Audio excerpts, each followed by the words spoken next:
সফল করবার জন্য এই অনুষ্ঠানকে সফল করবার জন্য যেমন সর্বস্তরের মানুষের আন্তরিক অংশগ্রহণ আছে, তেমনি পাশাপাশি বহরমপুর এবং মুর্শিদাবাদ জেলার পুলিশ প্রশাসন তাদের সহযোগিতার অবশ্যই প্রশংসার প্রাপ্য। আমি তাদের ভূয়সী প্রশংসা করে বলতে চাই যে তাদের এই সহযোগিতা না থাকলে এত বড় অনুষ্ঠান এমন নির্বিঘ্নে সম্পন্ন করা সম্ভব হতো কিনা জানি না। আজকে এখানকার পুলিশ, সিভিক সবাই মিলে এমন করে তারা পুজোটা সামলাচ্ছে, মনে হচ্ছে তাদের ঘরের পুজো।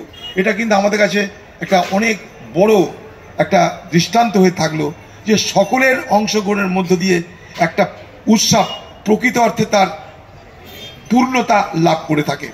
এখানে যারা প্রতিদিন আপনাদের খাওয়াচ্ছে সেই দিদিরা, সেই বোনেরা, তারা কিন্তু আনসাং হিরো অ্যান্ড হিরোইন। তাদেরকে কেউ দেখতে পায় না, তাদের নামও কেউ জানে না।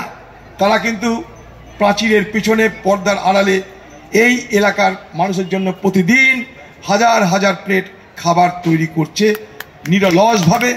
নিরলসভাবে, ক্লান্তিহীনভাবে এবং আনন্দের সঙ্গে। এ বড় অদ্ভুত ব্যাপার।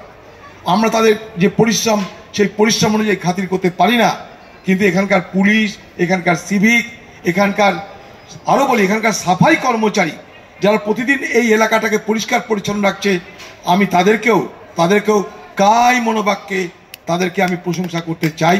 তাই সকলের এই উৎসব এইভাবেই সকলের অংশগ্রহণে, সকলের তৃপ্তি অনুভবের মধ্য দিয়ে এগিয়ে চলুক।